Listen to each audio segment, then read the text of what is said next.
Good afternoon, coming to you live. It's Valerie Ling on a Friday afternoon. As you can see, I'm here at the practice. That text isn't flipped because, would you believe it, I cannot find an Android phone that will flip the video as I'm videoing it. So if you know of a way for me to do this on my Android phone, because I'm a bit committed to Androids, please do let me know. I just wanted to share something with you on role ambivalence, right? Role ambivalence. So role ambivalence is a situation where you find yourself in your work or in your position or in your role, basically where you don't have a clear idea on A, what it is that you're meant to do, and B, whether you're performing, getting feedback as to how you're doing. Now, role ambivalence is particularly common, I would say, in helping and caring roles, unfortunately, because there's a lot of reasons for it, but it does tend to contribute very heavily to the issue of burnout. So role ambivalence is, if you actually think about what you do during the day, the question I would ask you is, do you actually know what the priorities are in your role? How do you know that the things that you are actually working on intensively and dedicating hours of your time is actually important? And then how do you actually know if that's what's expected of you?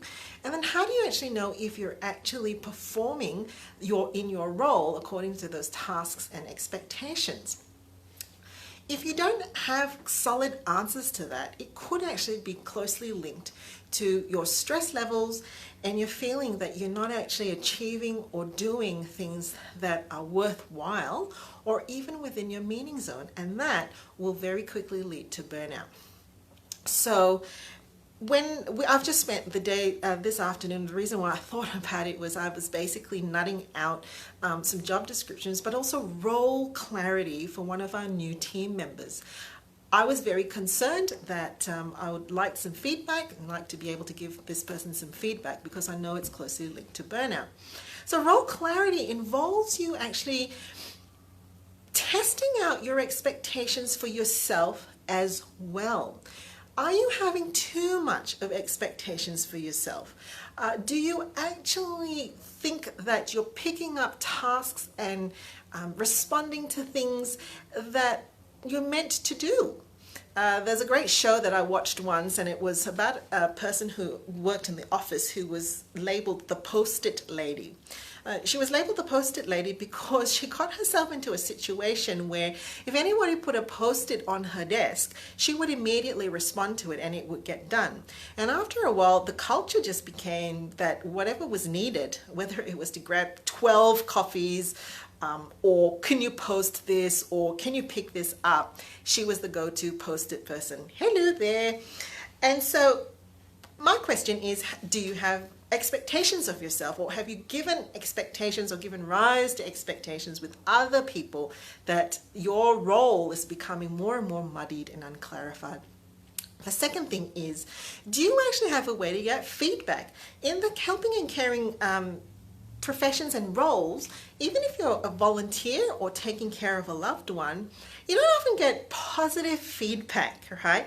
Most of the time when you're dealing with the public and when you're dealing with people, you might get nothing, or you might get some ambivalent feedback, or you might get negative feedback, right?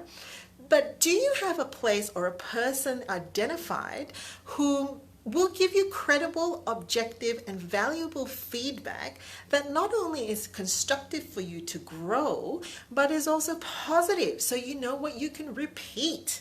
And the feedback needs to be something that is concrete, it's specific, and you can readily identify what those behaviors are that led to that particular outcome and output.